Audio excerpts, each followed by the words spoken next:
चलिए आज हमारी इस टेक्नोलॉजी से भरी दुनिया के सामने मौजूद एक बहुत बड़े सवाल की गहराई में उतरते हैं। हमारे स्मार्टफोन से लेकर पवन चक्कियों तक आज हमारी मॉडर्न जिंदगी कुछ खास किस्म की धातुओं पर ही टिकी हुई है। ये जो सर्किट बोर्ड है, ये दिखाता है कि हमारा हर डिवाइस इन खनिजों पर कितना ज्यादा निर्भर है। असल में ये कहना गलत नहीं होगा कि हमारी पूरी की पूरी दुनिया ही इन खनिजों पर चल रही है।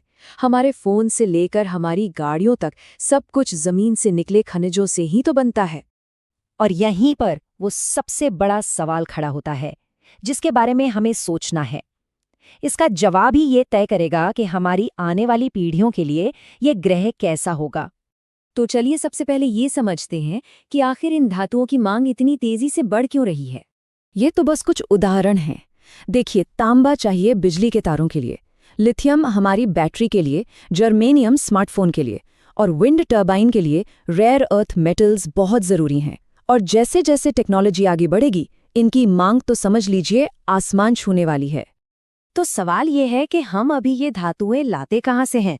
जवाब है ज़मीन से। लेकिन इस तरीके में ना कई बड़ी समस्याएं हैं। देखिए, जमीन पर होने वाले खनन का पर्यावरण पर बहुत ही भारी और अक्सर विनाशकारी असर होता है।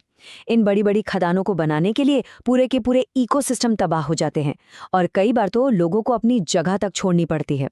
पर्यावरण के अलावा एक और बड़ा जोखिम है जियोपॉलिटिक्स। मिसाल के तौर पर दुनिया की 97% रेयर अर्थ मेटल्स सिर्फ एक देश चीन में बनती हैं। मतलब ये एक तरह का एकाधिकार है। हाँ, पर सभी धातुओं का जोखिम एक जैसा नहीं होता। जैसे तांबा, ये कम जोखिम वाला है क्योंकि ये कई स्थिर देशों में मिलता है। लेकिन सुरमा, जो टच स्क्रीन के लिए बहुत ज़रूरी है, उसका 84% उत्पादन चीन से होता है, जो इसे एक हाई रिस्क वाला संसाधन बना देता है। तो इन्हीं सब समस्याओं को देखते हुए कुछ लोग अब एक बिल्कुल नए मोर्चे की तरफ देख रहे हैं। समुद्र की तलहटी पर पड़ा हुआ एक विशाल खनिज भंडार। गहरा समुद्र सच में एक दूसरी दुनिया जैसा है। ये जो ब्लैक स्मोकर्स हैं, ये गरम खनिजों से भरा पानी बाहर फेंकते हैं, जिससे समुद्र के तल पर तांबा, सोना और चांदी जैसी धातुओं के बड़े बड़े भंडार बन जाते हैं। और फिर हैं ये मैंगनीज नोड्यूल्स। आलू के आकार के ये पिंड प्रशांत महासागर के बड़े बड़े मैदानों में खरबों की संख्या में बिखरे पड़े हैं और ये निकेल, कोबाल्ट और तांबे जैसी कीमती धातुओं से भरे हुए हैं। नहीं, ये सिर्फ चट्टाने नहीं है। हर एक नोड्यूल लाखों सालों में परत दर परत बना है, जो अपने सेंटर के चारों ओर कीमती धातुओं को इकट्ठा करता गया। ये एक तरह से समय के कैप्सूल की तरह है। अब जरा इसकी पैमाने को समझने की कोशिश कीजिए। अकेले क्लैरियन क्लिपर्टन जोन में ही अनुमान है कि 4 करोड़ 40 लाख टन कोबाल्ट है। ये जमीन पर मौजूद सभी ज्ञात भंडारों का करीब करीब 6 गुना है। चलिए इसे एक और तरीके से देखते हैं। ये जो इलाका है, ये यूरोप जितना बड़ा है और इसमें जमीन पर मौजूद सभी भंडारों को मिलाकर जितनी धातुएं हैं, उससे भी ज्यादा हैं। ये सच में अविश्वसनीय है। लेकिन एक बहुत बड़ी समस्या है।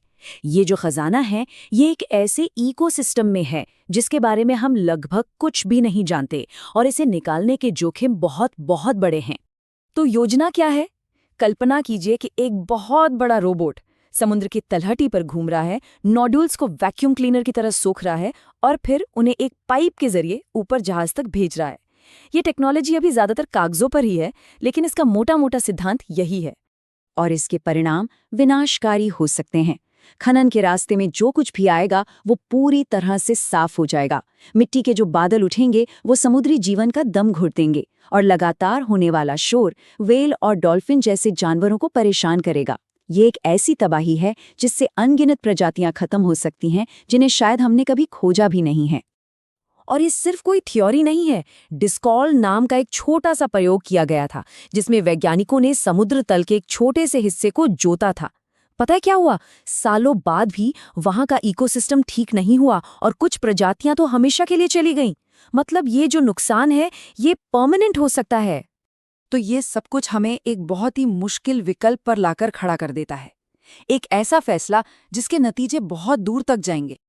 देखिए, एक तरफ गहरे समुद्र में खनन हमारी ग्रीन टेक्नोलॉजी की ज़रूरतों को पूरा कर सकता है, जियोपॉलिटिकल मोनोपोली को तोड़ सकता है और ज़मीन पर होने वाले टकराव से हमें बचा सकता है।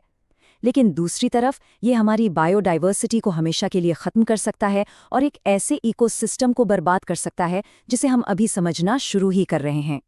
और अंत में बस यही एक सवाल बचता है, क्या हमारी नई टेक्नोलॉजी, हमारी इलेक्ट्रिक कारें और स्मार्टफोन इस कीमत पर आने चाहिए कि हम पृथ्वी के आखिरी अछूते हिस्से को ही नष्ट कर दें?